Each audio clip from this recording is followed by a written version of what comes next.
Hey, welcome back. If there's anybody in the chat, let me know if you can hear me.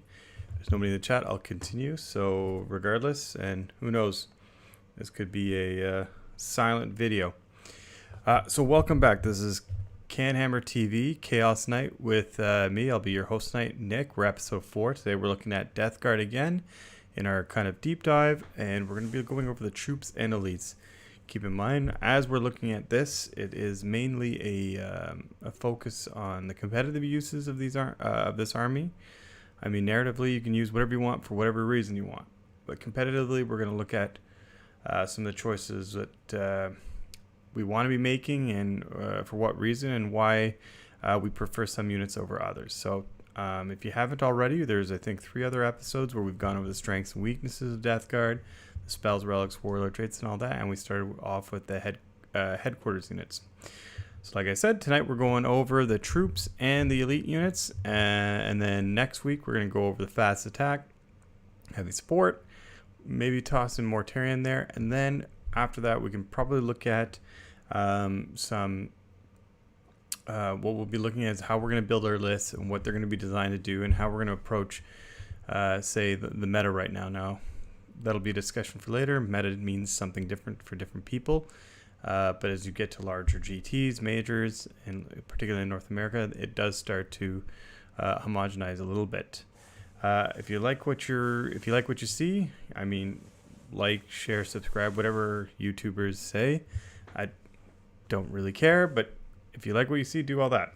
Okay, let's get started. So we start with Death Guard, and I'm a Chaos player.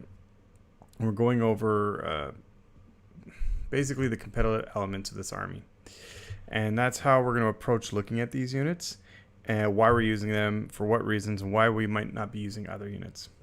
So the first units we're going to be looking at, of course, are the troop units. Now, Death Guard have 3 troop units, and that's it. I mean, it's more in some armies, less than many. And the 2 main troop units I'm going to talk about tonight are the Poxwalkers and the Plague Marines. We're not going to go over Death Guard cultists. I mean, there could be somebody out there that will say that there is a place for them. However, what I've found when you're developing a Death Guard list, you want to make every point work for you. You don't want to waste any points. And sometimes troops have to do more than one job. They have to wear multiple hats in your army. And the issue with Death Guard cultists is they do almost nothing for them. They're not fearless. They're weak. They aren't very tough. They don't have good armor saves, and they aren't OBSEC anymore. Yes, they can do actions, but the lack of OBSEC was, in my opinion, really the nail in the coffin for including them. I mean, there's better ways of developing your army so that you can organize around the restrictions and not include cultists. And let me just remind you while we're talking about that, as Death Guard does have restrictions in terms of how they design or have to build their armies. For example, for troops, we're discussing that we're looking at Poxwalkers and Plague Marines. However, in a Death Guard list, you cannot just simply start off your list with 3x10 Poxwalkers, because you only unlock 1 unit of Poxwalkers per unit of Bonic Astartes, such as Plague Marines or Death Shroud or Blight Lords. That's the only way you unlock Poxwalkers. So you can't just start off the bat and put 3x10. You have to have units that will unlock them. So there are times where, I mean, depending on your list, you may have to either run patrols, or you may have to, vanguards, or detachments that don't require troops, or you may have to mix Plague Marines. And the thing with Plague Marines in troops choices, a Plague Marine will necessarily unlock a Poxwalker unit, so you're kind of doing 2 for 1 there. I think one of the unfortunate things for Death Guard is their troops units. They aren't particularly good. And part of that reason is the restrictions, but we'll go over why they aren't particularly good. So Poxwalkers are 5 points per model, so they are very cheap. They're T4. They've only got a 4-inch move. They got a 6-up, what we used to call Feel No Pain, which now I believe is called, what do they call it? Is it Courage? Oh, Unending Horde. For them, that's the rule, Unending Horde. Anybody that's played this game longer than a couple of years, we'll probably just be calling it a feel no pain.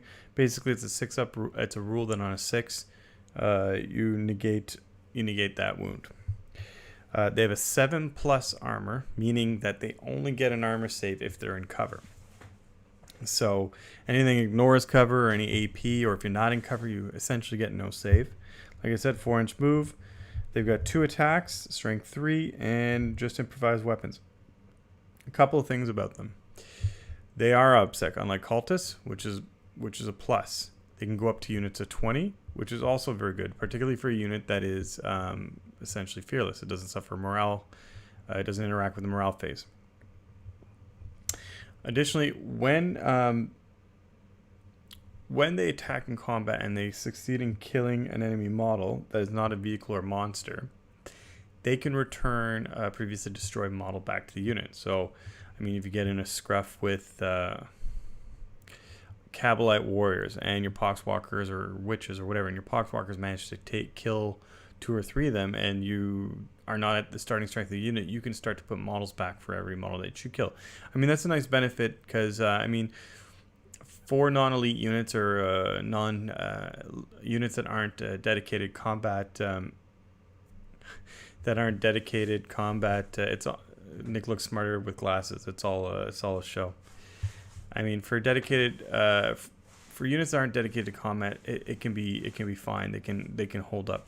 I mean, the second that they're standing out there and have to withstand any shooting, or they find themselves in combat with a unit that is a dedicated combat unit, yes, they will start to disappear. But nevertheless, if they end up going up against weaker stuff, they can start to replenish the unit, which isn't too bad.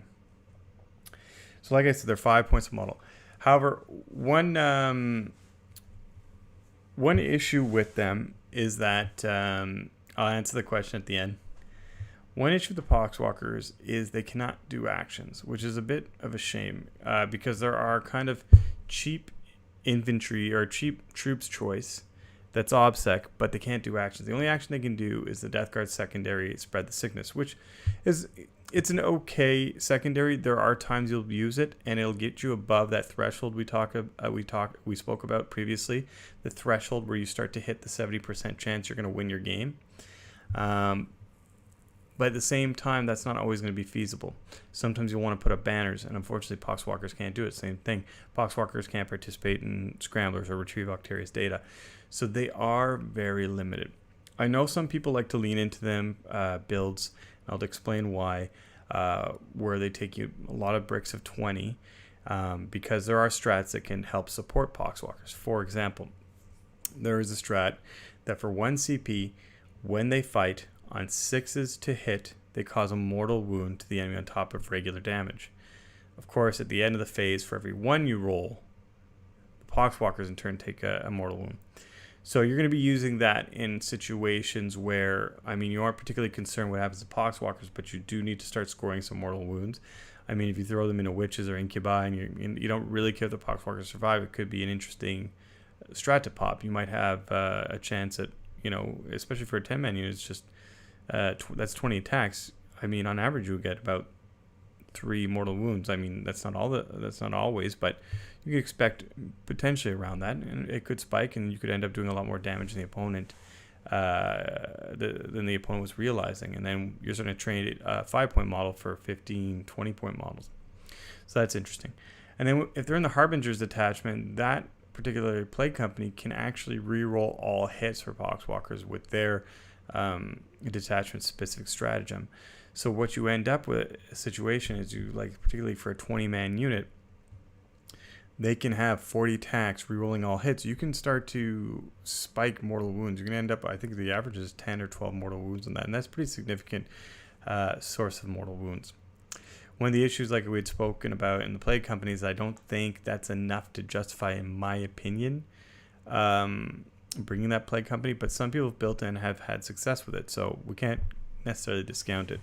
So why, despite having that strat, though, that or potentially both of those strats, am I still not super keen on Poxwalkers? Well, the thing is, in the current meta with units or armies like AdMech and AdMech in particular, but there's also Drukhari. I mean, there's a number of other armies that can put out a lot of firepower.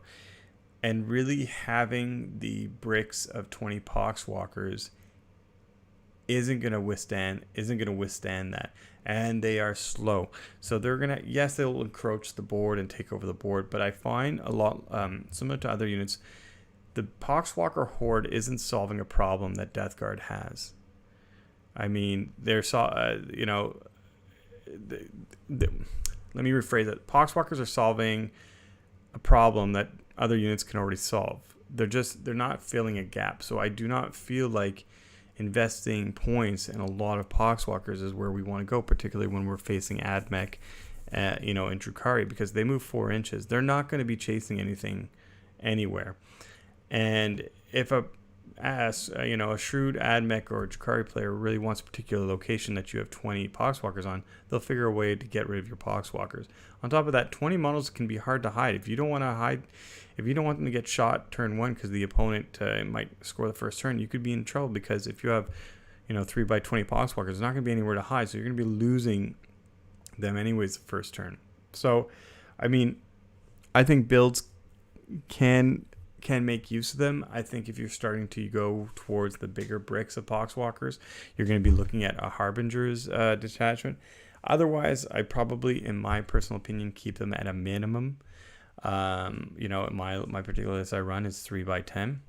I still like them as because they're OBSEC, they can still participate and spread the sickness, and you can just rush them up the board and force the enemy to at least dedicate a little bit of shooting to them. Another stratagem actually that we didn't touch on that's going to be important to mention is the Dead Rise Again, or whatever it's called. For 1 CP, you roll 7 dice for every 3 up, and this is in the command phase. For every 3 up, you return a previously slain Poxwalker to that unit. Now that can be useful. Why can that be useful? Well, for example, you score your price. So keeping this in mind, if you're just starting Death Guard or you're playing against Death Guard, this is something that might be worth remembering. You're playing against Death Guard or you're playing Death Guard. This is very important. So what can happen is you score primary at the end of your command phase. So a player that's running Poxwalkers, what they can do is set it up such that their Poxwalkers are near an objective. Maybe they were even on the objective, but they've lost models. When it goes to their turn, they can spend that, and they have a reasonable chance of adding 3 to 4, potentially more models to that unit. And depending on where they are with the size of the unit, they can actually reasonably string them out.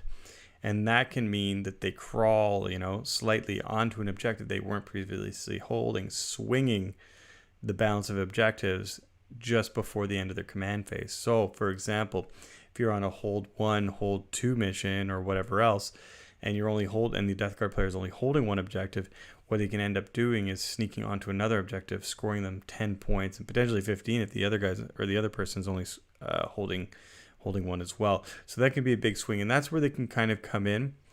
I just feel you can't always be banking on that. It is like kind of a situational thing. It's nice to have. That's why Poxwalkers can be nice to have.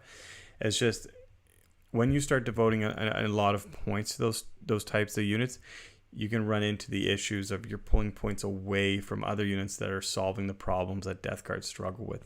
That's where I'm coming from. So I do include them, but I'm not heavily invested. So I'm running 3 by 10. It's 150 points. It's not that big of a commitment. They're OBSEC. I can send them off. They can block they can block areas from infiltrators. They can hold objectives. They can pull that trick I just said. There are times where, their witches could be coming out onto an objective. I can send the Poxwalkers in, pop that strat. I don't really care if they die. If they pull witches off or incubi, I'm happy with that. And it's a source of mortal wounds. So, I mean, that's where they can come in handy, in my opinion. Of course, like I said, we're restricted. So we have to figure out a way to unlock them. So if you're running a battalion, you're going to have to run 3 units Bubonic Astartes like Plague Marines or Terminators to be able to unlock those 3 units of Poxwalkers. Next is Plague Marines. Now, I think this is like one of the bigger debates in the Death Guard meta. Like, what role do Plague Marines play in a Death Guard army? What are they doing? And are they really any good? I'm torn on Plague Marines. What do I like about Plague Marines? Plague Marines have the -1 damage. So your typical anti-intercessor your typical anti-intercessor weapon will be half as effective. Like the damage 2 weapon will be half as effective on your Plague Marines than it will in the equivalent, White Scars Ultramarines army. So like a heavy bolter won't be killing a Plague Marine per wound that goes through. The same thing for their toughness 5. Meaning stuff like a heavy bolter, this is a particular example, will be wounding on 4s versus wounding on 3s. So for a troops choice coming in at about 21 points, that is reasonably attractive. Like, I'm not going to lie. They can do actions. They're OBSEC. It seems good to start with. One of the issues I'm finding with Death Guard is the army has to be very focused. And often your units will have to play, if they're not just 50-point Poxwalkers, they have to play multiple roles and do multiple jobs throughout the game. You have to give these units things to do almost every turn. You have to maximize your investment from these units. And that's where Plague Marines can start to sour a bit in my opinion. Why do I say that? Well, they are 21 points per model, which I don't think is inherently bad. I don't think that's inherently expensive. The issue is when you want to start tooling them up to do jobs. So they come with a bolter and their plague knife. And one of the issues is you can no longer just blanket give the unit all plague knives, like double plague knife instead of bolters, making it a dedicated combat unit that you can run up the field or pop in a rhino as a counter assault unit. Now, the way they're written in a sense that they kind of represent the box, the actual physical model box they come in, that they can only, per 5 or 10 models, have one of each weapon. So you can no longer have your unit of, 9 Plague Marines or 8 Plague Marines with plague knives, double plague knife, and 2 flails. You have to have a bolter guy, a plague knife guy, a robotic axe guy, blah, blah, blah, or all bolters. So that's the issue. And one of the problems with Plague Marines when you're trying to just run bolters is Death Guard isn't really a bolter army. You could have the tally man nearby to give him +1 to hit and explodes if you give him the relic. Yes, there are some strats that can improve bolters that increase their range. Like if you make them plague weapons, increase their range, but it's a long walk to a shallow pond in my opinion. That's not where the Death Guard strength lies. So, you're investing a lot into something that's not going to give you a return, or the return you're looking for. And then the second you want to use Plague Marines, for example, I could see almost an MSU style where you have 5x5 or 8x5 if you're running 2 detachment Plague Marine units, and then you want to splash in like flails or blight launchers. That could be interesting in a world where those upgrades are not super expensive. And then that's another issue we're going to bring up right here is the second I want to start putting in a blight launcher and a flail into this unit, so I can give them a little bit of range threat and a flail, a little bit of combat threat, that makes this unit, it's not the biggest target on the board, but it's like, I can't necessarily ignore them. Well, both those weapons are 20 points. So now that unit that, if you have a 5-man or a 5 Marine unit that was 105 points, now it's going to be 125 points. So you're paying almost 20% more for that unit just for have 2 weapons that are almost throwaway, that are going to be very situational and not all that meaningful. They're meaningful in numbers where you can span them MSU, but if you do it 8x5, that's going to be an extra 160 points in those little weapons. That it's not going to go that far. So that is the issue. This is what we're running into with Plague Marines, and it's actually unfortunate because I would actually enjoy running more Plague Marines or any Plague Marines right now. I'm back and forth on them. Why I would like to run more is because, like we said, it's a reasonably tough troops choice that's OBSEC that can do action. So you can have that unit or multiple units put up banners, play the action secondary game. I just feel like in a Death Guard army, like we said, we have to be very, very efficient with the points that we're spending. And we cannot be spending 105 points or more on banner caddies, on backfield objective holders. For example, you could have a Plague Burst Crawler that you're using every phase of the game. It's shooting its cannons, it's shooting the mortar, it's shooting its stubber every turn. It's sitting on your backfield objective. And if you're worried about OPSEC, then you can have your little 10-man Poxwalker sitting there too. So that, they're a reasonable countercharge threat to little things because they have the mortal wounds threat And it won't just be your backfield objective holder won't just be blown away instantly because you have a Plague Burst Crawler on there. Those are the kinds of things you got to think about. And I feel like that's where the Plague Marines are running into. That's one of the issues we're running into. I mean, I suppose somebody could make the argument that you could run a bunch of Plague Marines, like 10 man units, like, you know, several 10-man units with Biological Putrefier to do mortal wounds and whatever else. And I feel like the game is so lethal, you'll have a real hard time getting those units where you want to, when you want to. And that's the issue. And then they don't have an inherent deep strike. Of course, there's Terminus S. Or you can tell me, yes, you can take Rhinos. But then Rhinos, you're starting to add extra costs. So the armies you're building are going to look like you're going to have to dedicate some points to the workhorse part of the army. And then the other points are going to be to the support. You know, the toys and the boys. Like you have to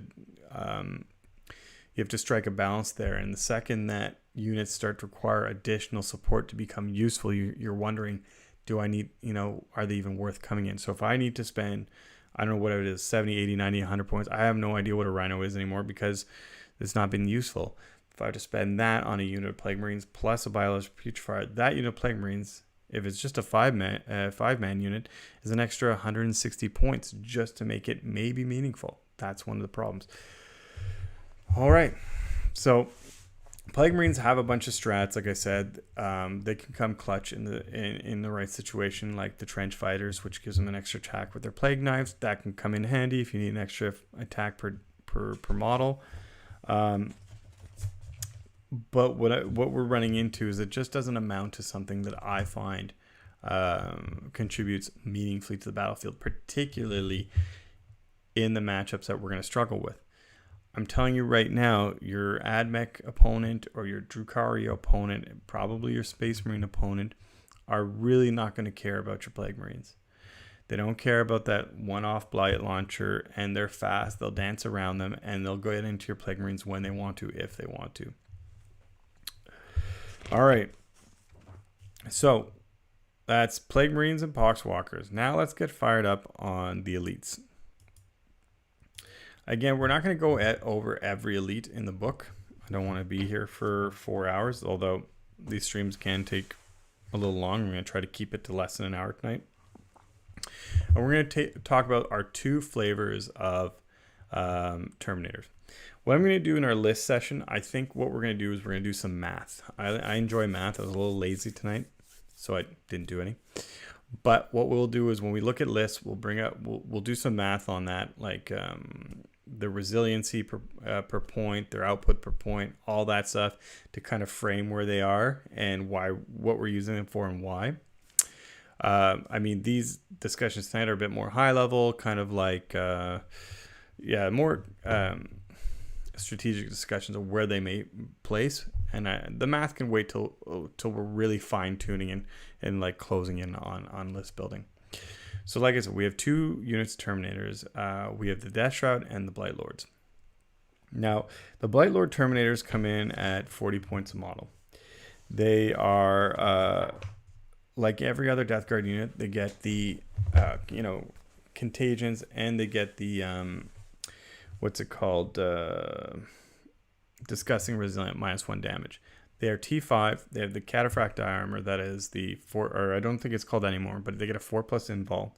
Weapon skill, Blitz skill 3, strength 4, wounds 3, attacks 3. So they're 3 wounds, tough 5, 4+ invul, and -1 damage. For Blight Lords, that is really the most important part. At 40 points per model, they're 10 points less than Death Shrouds.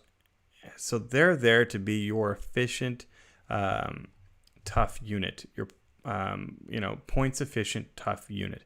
Because they are much cheaper than Death Shroud, they fit that role better.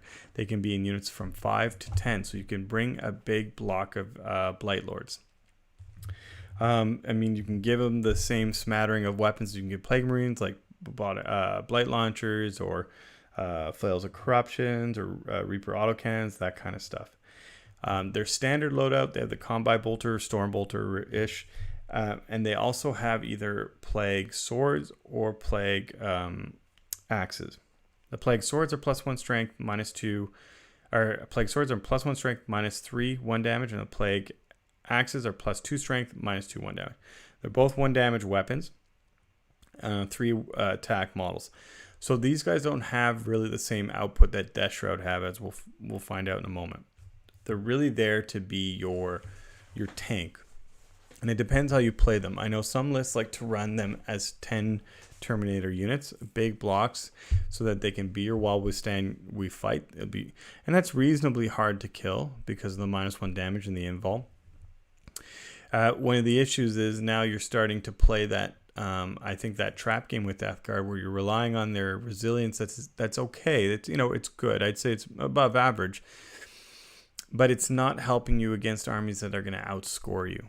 I mean, Drukhari don't really care that you're resilient because they'll just go score the points. It's resiliency in itself inherently doesn't score you points. It's a means to an end.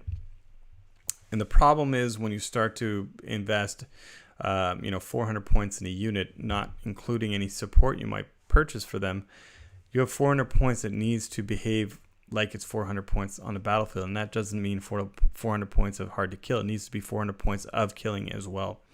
Because like it or not, though killing is not inherently mostly a points gaining endeavor in games, it is more often than not necessary in achieving your goal of scoring points, especially for Death Guard, because we don't have the same ability generally to score independently of the opponent. So I include a unit of 5 Blight Lords, and the reason I do that is because I play a sort of weak, strong flank game where I'll have a weak flank, one that I'm just going to hold there and hopefully maintain that flank for the majority of the game. There's just enough there to keep it, but not push forward and threaten the enemy. And then I have the strong flank, where that flank is the one that's dedicated to recovering or taking territory from the enemy. That way I can kind of start to maintain a foothold, but while also pushing in the enemy. And I find that these Blight Lords are reasonably good at doing that on the weak flank. Like I said, they're tough. They're not super killy, but they're enough to make the opponent think that they can't just throw nothing at them. One thing I like to do is I like to give the Sergeant the Plague Skull of Glothilla just to give him a little extra burst damage when you need it. I mean, there have been situations where an opponent will throw that unkillable Bike Captain from Custodes, or they'll throw another tough or killy unit into them. And having that Plague Skull there is a good way of just ensuring a little bit, if you're lucky, 3 to 4, potentially more mortal wounds gets through, just to help them out a bit. So like I said, a meta call recently, whether you give them axes or swords, is going to be a meta call. I think recently with AdMech making kind of its throws through the meta and stuff like, you could run into that one weirdo that's bringing Iridium Armor Tau, blah, blah, blah. I think AP is going to be more important in the little while to come. So I run them with swords right now. I mean, when you're in combat with them, you're going to be, if you're running mono Death Guard in particular, if you're running mono Death Guard, they're going to be -1 toughness anyway. So there's not going to be very many things that you're not wounding on 3s, or at the very least 4s. And then you'll be able to identify stuff like, for example, if they're strength 5, it really won't make a difference anyways if you're strength 6 versus stuff that are toughness 8. Stuff that is toughness 7, but that would make a little bit of a difference. But then you should know very well not to put them into something like that if that's something you have to kill. And either way, they're not really your killing unit. To make them your killing unit, you would have to run the 10 Terminator Blob with the Biologist Putrefier, with Arch Contaminator, with, I feel like at that point you're starting to invest in a big unit, and it will go kill whatever it touches. But whatever it touches, if it's like AdMech, or if it's Drukhari or whatever else, is going to be things that they don't care about. They're going to roadblock you because you're just so slow. I mean, there's going to be niche times where that's going to work. For example, if you go into an equally slow and tough army such as Deathwing. But my opinion is a Deathwing is like kind of that one-off build. Whereas, you're going to be more than likely seeing more AdMech and stuff like Elves and whatever else, and Space Marines that you're going to have to design to them more than you have to design to the Deathwing list. And particularly now, even a lot of Dark Angel players are running the Raven Wing more so than the Deathwing. So I personally don't think the big blob of Blight Lords is a very good pick, but I mean, there are like I said, at Hex Fleet Vi Rules, Nick from there, he's done very well at GTs running the big blob Blight Lords. I mean, his meta might be different over there. I can't speak to the games he's played. I don't think he played Drukhari and Admech. I mean, these games predate the Admech book, and I don't think he played Drukhari players with that. So I mean, that could explain why he was playing in a different meta, and maybe he's since adjusted his list. But I think at this moment in time, could be good. You know, we could revisit. The meta is always changing, so I'm not saying they're never going to be useful in 10-man blobs, but for now, if you're running them, in my opinion, it's 5-man blobs. Next is the Death Shroud Terminators. So like I alluded to, Death Shroud Terminators are more expensive. They're 50 points a model, but there are some key differences. Toughness wise, they're a carbon copy of the Blight Lords. They're not any tougher than a Blight Lord. So you are, in a sense, paying more for that toughness than you are for a Blight Lord. So if you're looking for that tough unit and that's their job, like in my list, then the Blight Lords have that place. But if you're looking for your more kind of special forces unit to go and do a job and go and do some killing, then the Death Shroud are for you. So why do I like the Death Shroud? So the Death Shroud, one key difference is their weapon skill 2+, unlike the Blight Lords that are 3+. So already they're more geared for combat. They're more ready to go in there and do some killing. The regular trooper comes with 4 attacks versus 3, and the sergeant comes with 5 attacks versus 4 on the Blight Lords. They have the Plague Spurt gauntlets from, and in 8th edition those were 6 inches. Now they're 12-inch range, D6 auto hitting, strength 3 weapons. I mean, you're not going to be blowing off, you're not going to be blowing away the enemy with those, but it is a nice kind of little sprinkling of flamer attacks. And there are lists that can take more advantage of those. I mean, Mortarian's Chosen Sons can make them damage 2. The Inexorable with Ferric Blight can make them -1 AP. And then if you have a unit nearby the unit you want to target, for example, say you're looking at a unit of Incubi, and you had something near those unit of Incubi and you shot those flamers into them, now you're wounding those Incubi on 3s.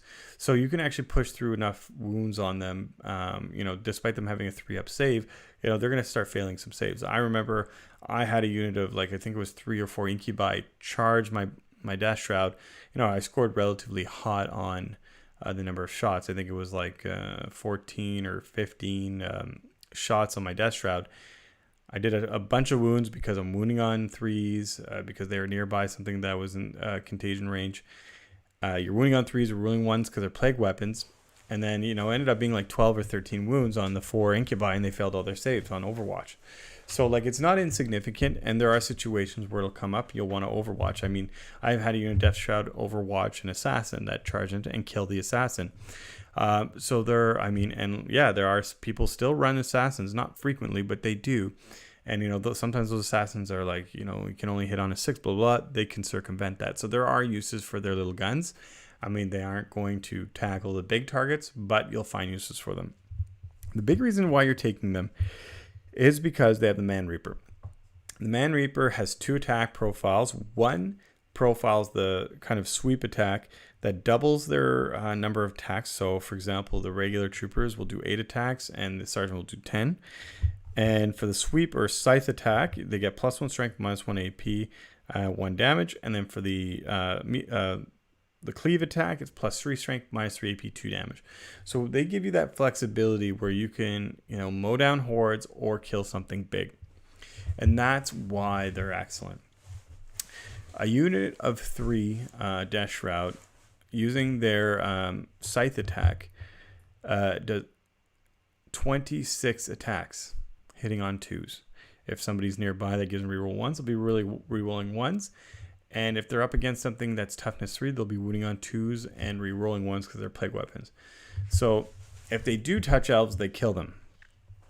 And if they, if somebody tries to bog them down with hordes, they'll kill them as well.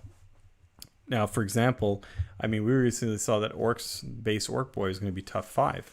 Well, if you're running mono Death Guard and they get into you and Foul Blight spawns nearby and you go first, you're putting 26 attacks into them. You're going to hit on 2s, potentially reroll 1s, and you're going to wound those boys on 3s because these guys are going to be strength 5 and they're going to be -1 toughness. So you're going to wound them on 3s. You're going to reroll 1s to wound, and you're -1, so you remove their t-shirt save. So they're still, despite the toughness 5 orcs, they're still going to be good at killing them.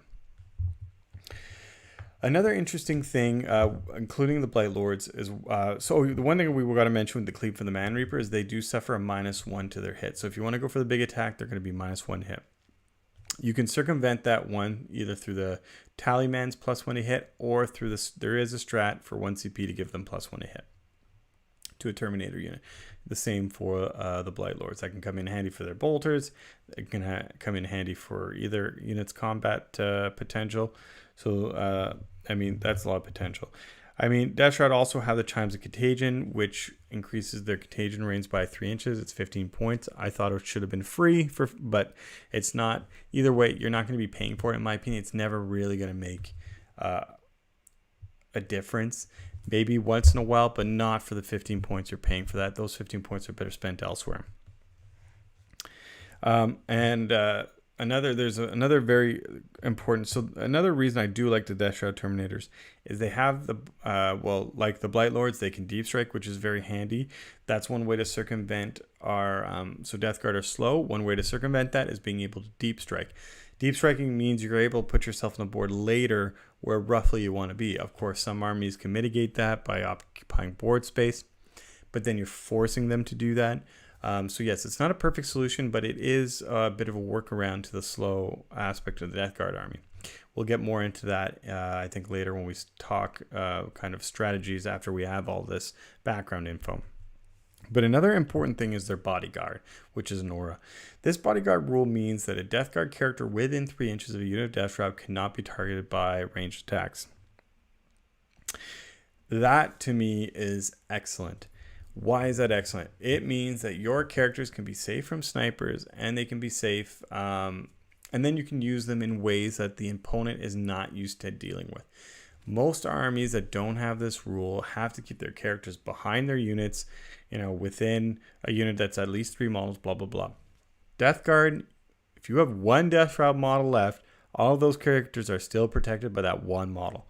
On top of that, for example, when I run my Demon Prince, if we've spoken before, the Kill You Demon Prince, that Demon Prince can be 3 inches in front of the Death Shroud, meaning he's projecting his force mid-board and then still being protected by the Death Shroud. I've had opponents, go on their turn and go, I'm going to shoot your Demon Prince. They're totally planning on doing that. And then I said, no, they actually can't, the bodyguard rule. And then, they completely forgot. Opponents forget about that. And I mean, don't accuse me here of the got you hammer. They know full well that they have it. It's just, it happens that, sometimes rules like that, people will forget, or they might not consider it as much as they should have when they're playing their turn. So either way, bodyguard rule is an excellent rule, and there are ways to take advantage of that other than just protecting yourself from snipers. There's ways of, putting a unit up front, like the Demon Prince in front of them, that units don't want to charge. But then if they want to charge your Death Shroud, you can't read yet. But if they want to charge your Death Shroud, they have to charge your Demon Prince because the Demon Prince is up front. So it makes them hesitant. Maybe they can't charge your Death Shroud or won't charge your Death Shroud because the Demon Prince is up front. I mean, if you're running Mortarian's Anvil, you can put your Foul Blight Spawn up front. Where, I mean, that, again, similarly, if they want to charge your Death Shroud, they have to charge Foul Blight Spawn. But if they charge your Foul Blight Spawn, you can now overwatch the Foul Blight Spawn. So, I mean, strong units, you can put serious damage on them because the Foul Blight Spawn has a pretty decent gun. And if you're running Mortarian's Anvil, yeah, you're saying, oh, they charge my Foul Blight Spawn, I lose it. No, because if you're running Mortarian's Anvil, because if they decide just to charge the Foul Blight Spawn and you're running Mortarian's Anvil, you can then heroic with the Death Shroud into the unit. And because of the Foul Blight Spawn makes them fight last, your Death Shroud goes first and kills them. So, there's a lot of little movement and placing things you can use with this rule to get a lot of efficiency and a lot of extra utility out of these units. This is why I have found some success with the Demon Prince where others don't like the Demon Prince and why I don't run the separating plate Demon Prince, because between a Feel No Pain, the 5-up, the -1 damage, and hanging around with Death Shroud for a bit of the game, the Demon Prince is tough enough. It doesn't need all that stuff. It's the killing it needs to have, and the Death Shroud facilitate that. So I find the Death Shroud, I'm up in the air with Death Shroud how you're running them. They can go into units of 3 to 5. Lately, I'm running 2 units of 3. I used to run a unit of 5 and a unit of 3. I mean, that's going to be play style. I don't think I can say which one is better than the other. I like the unit of 5 because I like having that brick that if they touch something, there's a lot more models can kill, or they can withstand a lot more damage and still be efficient. But then I've also had, one Death Shroud Sergeant left in a unit that's still done a ton of work. So, I mean, I think that's going to come down to playstyle and how you tune your list and where you put your points. And we'll talk about that later more so. So, those are our 2 Terminator units. They're both good, but they both play very different roles. And like in any list building, you have to identify what that unit is doing and how it's going to do that. And you can't be mismatching what a unit can do versus what it should do. For example, you can't, in my opinion, you can't be saying that your 5 Blight Lords are going to go do a lot of killing. They're going to bounce off a lot of stuff. I mean, your Death Shroud could also bounce off of stuff. You got to also keep in mind the limits of your units. The Death Shroud are very, very good, but they can't kill everything. So let's talk about, I think that's enough discussion on those units. I mean, like I said, you can comment, you can private message me in the CanHammer Discord if you have further questions. I mean, I've had people message me about list advice or about other questions regarding Chaos or Death Guard. I'm happy to answer those. You can put comments in the video below on YouTube. I review them periodically, and I try to answer all of them. So yeah, or you can hit up the CanHammer Facebook page, and if you have any questions, Darren will relay them to me. Okay, so like I said, with the rest of the Elite's choices, we're not going over all of them. The Hellbrute, I don't think makes the cut. Death Guard Possessed, there are some people that like them. I don't. Maybe in a Terminus S list, I just don't feel they fit particularly well with anywhere in the list.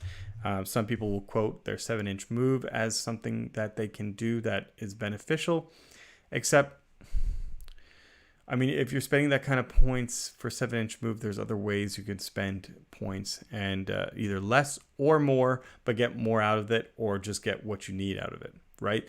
You want more than 7-inch move, you can get drones and they can do more for those points. If you want 7-inch move but pay less, get Spawn. They can walk through ruins, they can go get your engaged, they can be throwaway. I mean, I just don't see where the Possessed are going to do the work you want them to do. Okay, so the other, let's get rid of them. Okay, so the other elites we're going to talk about are the Photed Virion. The one thing we have to mention first is that per their rule, when you're building a list, you can include 3 of them, not 2, not 4, 3 of them for to act as one elite choice. So if you run 2, they're going to be 2 separate elite choices. Keep in mind, if you run 4, they're going to be 3 plus 3. That is 1 plus 1, so 2. So that was complicated, but just keep in mind, it's 3 for the price of 1 in terms of elite slots. The 3 ones I really want to talk about are the Plague Surgeon, the Foul Blight Spawn, and the Biologist Putrefier. And I mean, I would be remiss, and people would obviously take away my Chaos membership card if I didn't mention the Tallyman. That's literally below where my head floats. There's also the Nauseous Blightbringer. I'll just mention that, unfortunately, the Nauseous Blightbringer, despite having like 3 different auras, just doesn't seem to fit in any list. Now, of course, keep in mind, all of these discussions do not consider Terminus S detachments. We can cover those at a later date. That's where maybe the Blight Bringer could play a role. Just at this time, it's just the auras aren't doing enough work for you to justify his incorporation. For example, the +1 move, we're slow. Being slightly less slow isn't going to solve our problems. Subtracting 1 from combat attrition You're going to spend a lot of effort organizing that the unit fails morale, goes to take combat attrition on a 3 or less, and then they're going to auto pass and not really care about that. Who cares, right? So let's move on. I'm going to go with the Biologist, Putrefier, and Plague Surgeon first. We're going to talk about them first, and then we'll talk about the other two. There's I find two classes of these Elite's Choice characters here. There's, like I said, the Plague Surgeon and the Biologist, and then there's a Blightspawn and a Tallyman. And there is a big divide between these. The Plague Surgeon is your discount apothecary. I don't want to be negative. It is feels bad in a sense that it doesn't interact the same way an apothecary does. We don't get the ability to revive models. What the Plague Surgeon does is it provides an aura. It's naturally a 3-inch aura of a 6-up ignores wound roll, so 6-up feel no pain. And it also has an ability at the end of the movement phase to restore lost wounds on a model. So D3 lost wounds. Each model can only be healed once per turn. So it's got those two components to the apothecary. It just doesn't have the reviving models component. I mean, historically, you could have done this convoluted list build where you rope in CSM stratagems with, I think... that Emperor's Children Apothecary, Fabulous Bill, Fabius Bile, to bring back for 2 CP a Terminator. You can't do it anymore, and I didn't really like it anyways. The problem with the Plague Surgeon is, you at its cost, you're almost better off going and just buying an extra Terminator, because the 6-up feel no pain isn't going to proc as often as you want. And the issue I find with this type of model is it forces a type of playstyle where it bunches up your units. And Death Guard, in my opinion, can't play like that. And they can't play like that because you're going to lose the game if you're staying in one ball and the enemy can play the game and not have to worry about you. I mean, sure, you can be unkillable in the corner of your deployment zone, but the enemy's not going to care about that. And by the time you get to mid-table and you start to threaten their other stuff, they're going to have scored their points that they don't really care that you're in their deployment zone or you've got your big Death Star nearby because they're fast enough. And this is where I keep coming back to the building your army to fight the tougher matches. I would much rather build my army to struggle a bit more against our easier matches, but to have a better chance against our harder matches, right? And I just feel like the Plague Surgeon is not offering a lot of that. It's a 3-inch aura. You can give him the Figaris Helm to make it a 6-inch aura. He can be in Ferryman to make it a double, or I think that's an add a 6-inch regardless. So it's going to be 3 to 12 inches depending on how you organize this model. Problem is, like we've said before, this is a long walk to a shell pond in my opinion. I don't think you're going to get the value out of this model, and then it'll expose you to assassinate, even more so having another character that the enemy can kill. I just don't feel that's where your points are worth spending. The next model is the Biologist, the Professor, whatever nickname it's been given online. I loved this model in 8th edition, and in this edition, it's pretty good as well. The problem is fitting it in, and it plays the same style that it's just not going to work for us right now. Arguably, I will say, though, that there may be a place where the Biologist can fit in your list against the AdMech opponent, that unkillable Lucius 20-man unit. The problem is, what I have with this is if you're playing that heads-up game where you have Terminators, be it 5-10 Blight Lords or whatever it is, 5 Death Shroud, assuming that those models get into combat, we'll assume that everything worked out perfectly for you, that you got your 5 Death Shroud or your 10 Blight Lords into that Lucius unit with the Biologist nearby, and you did like a zillion mortal wounds and killed them all. You can pat yourself on the back, good job. But the problem there is you dedicated 300 to 600 points to kill a 160 point unit. And now you're in the middle of the field getting shot at by everything in the AdMech army and you're losing it all. That's the problem. This model is good against going other Death Stars, but the problem is we can already play against those Death Stars. Yes, you won't be as strong if you don't have it. It'll be harder going that Deathwing army. It'll be harder, go face to face with Custodes. Custodes can ignore rerolls anyways, so your Arch Contaminator trick of trying to proc more mortal wounds isn't going to matter. And I mean, I feel like the Deathwing list can spend a lot of time mitigating your killer unit that's going to take advantage of the biologist. So the issue I'm having with this model is, yes, it does infuse a unit with the mortal wound capability of doing a mortal wound on a unmodified wound roll 6. The issue is, I think you're spending a lot of energy to get that off, and more often than not, it's not going to come into play. Almost all of my games, like I went up against the Space Wolf Murder Star list that's designed to kill combat armies, and I beat it just fine without this combination. You have to play a bit more carefully, of course. But like the lists I'm thinking that I played against, like say Drukhari, I played against Admech twice. I played against the robot list. Maybe that could have, where it's like 6 or whatever robots. Maybe that could have participated a bit well, but I won against that army anyway, so I don't need that. Problem is, when you play against Drukhari or the other Admech lists or, Harlequins or whatever else that you're going to struggle with, it's not going to participate the way you want it to participate, and that's the issue with the biologist, in my opinion. Okay, spoken enough about that. We're 10-9. Let's wrap this up. If there's any questions, what questions we got? Oh, the Death Guard Source and Terminator, blah, blah, blah, blah. Okay. So, the last two. Let's go with the Tallyman, low-hanging fruit. The Tallyman is, I don't want to call it an auto-include, but at the moment, its rule of rolling a 7 or more in the command phase, meaning at the moment, either yours or your opponent's, if you roll 7 or more, you gain a command point. That's almost reliably 3 to 5 command points extra per game just for that model, closer to 4. There have been games I've rolled 5 for 5. Having those extra command points can play a strong role.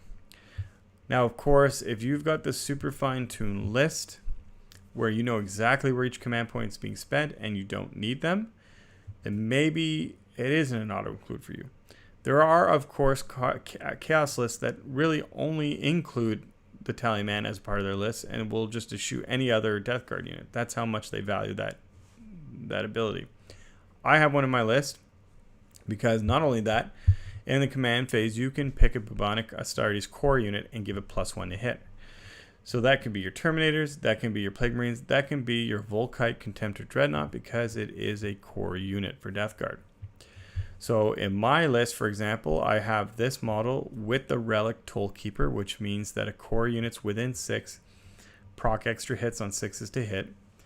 And it gives the +1 to hit. So he usually stays back my lines. He farms CP. He hangs out with the Contemptor and just fires downrange and kills things that I need to kill. I've only got one Contemptor, and I find just for whatever this model is, what is it, 70 points, 75 points? I think it's less. It's getting a lot of value. You're getting your CP. You're getting your proccing extra hits, and that, if you're in a situation your Blight Lords are nearby, same thing can happen. They're a core unit. And can make your Contemptor hit on 2s or, mitigate the -1 of, lightning fast or the -1 of being in a forest, blah, blah, blah. There's just a lot of value to it. And I found that most of my lists have included the Tallyman. I won't go as far as to say that it's an auto-include, but it's not far off.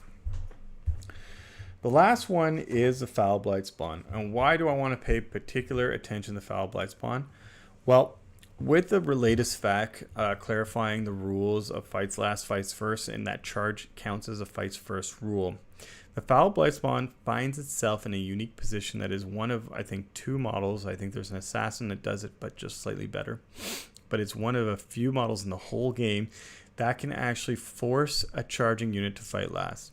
Because the way the rules work now, fights last and fights first abilities don't stack. So a charging unit that gets fight lasted by your units will still fight at regular order, initiative, if you will, because you can't stack more fights last on it to make it officially fights last. Where the Blight Spawn comes in is if you give it the Revolting Stench Vats, it means it now has an aura or if a charging unit comes in, it no longer counts as charging. So that doesn't count in itself as a fight last ability. You're just telling it doesn't count as charging. And you can sneak in there and give it the fights last, making that charging unit a official fights last, which is just delightful. So that is one thing to keep in mind, that once we're getting into this mix of,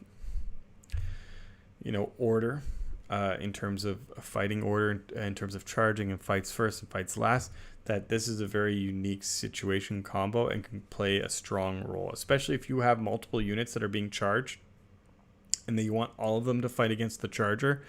This will be a way to do this.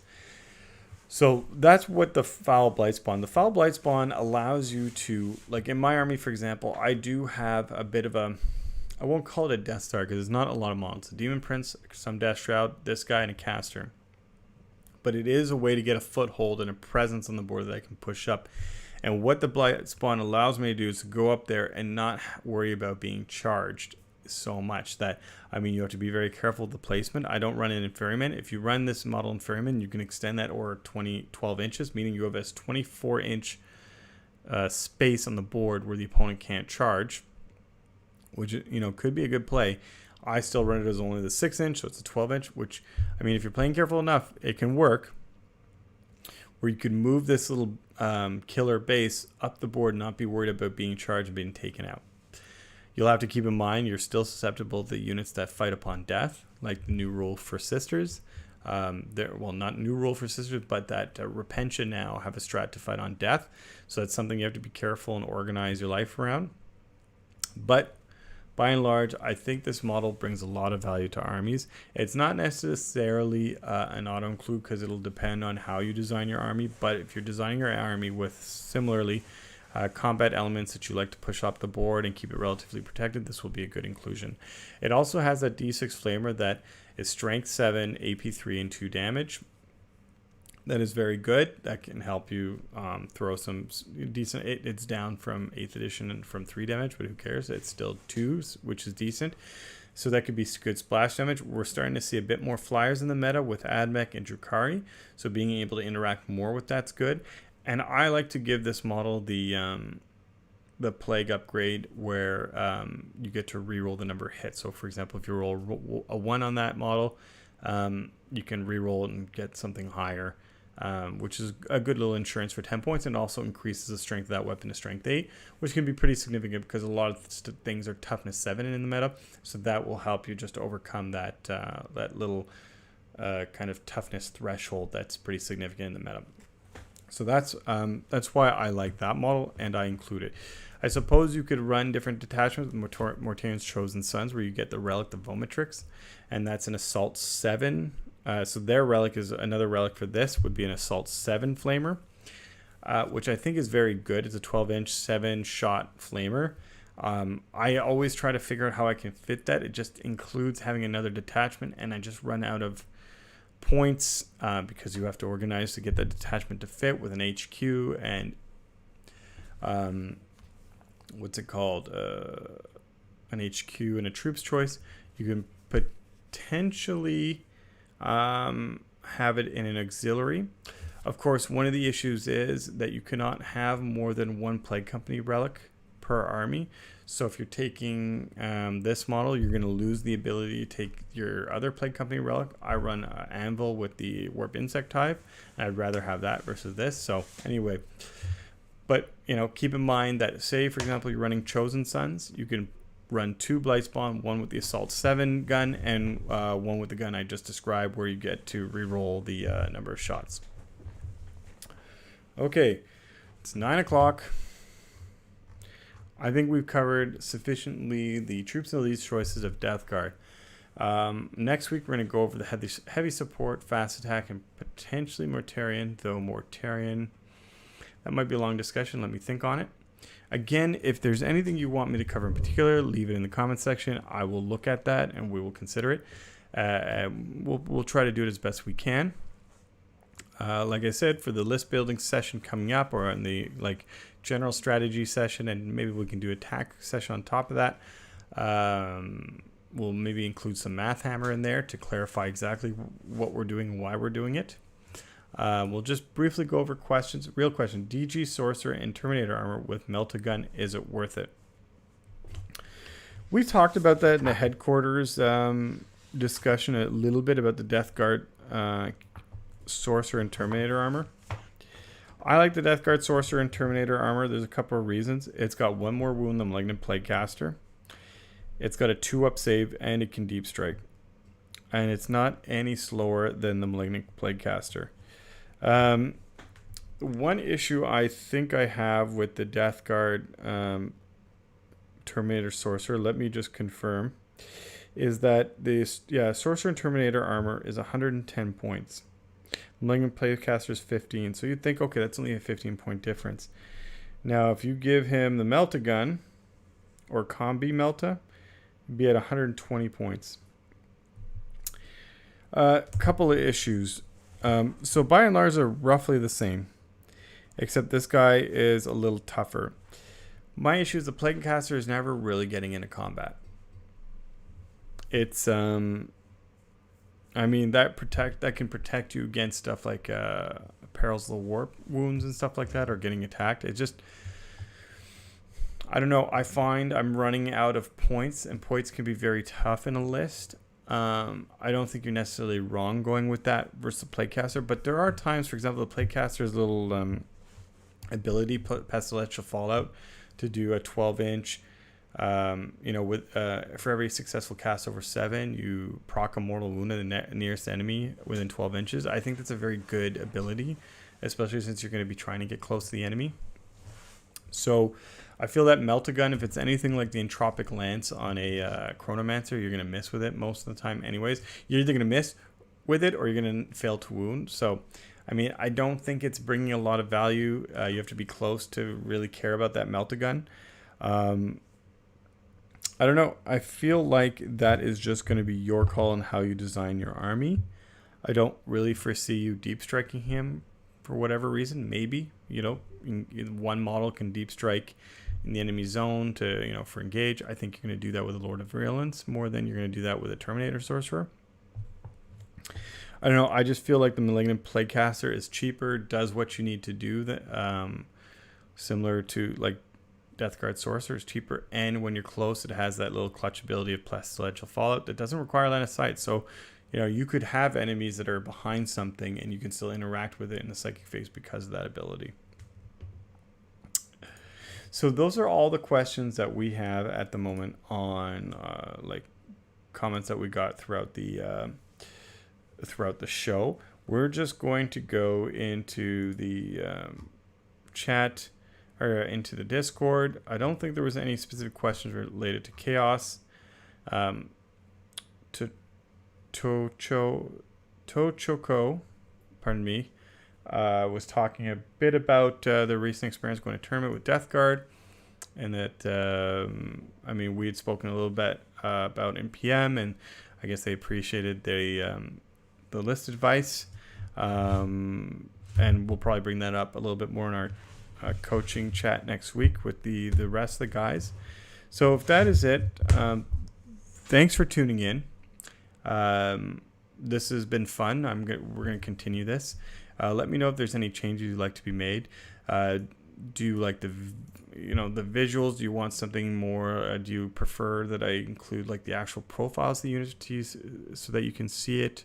Or do you prefer like the artwork? Do you like something like that? Is there some other way you want me to organize this? You're kind of limited on a stream in a sense because you're not actually producing or editing these videos.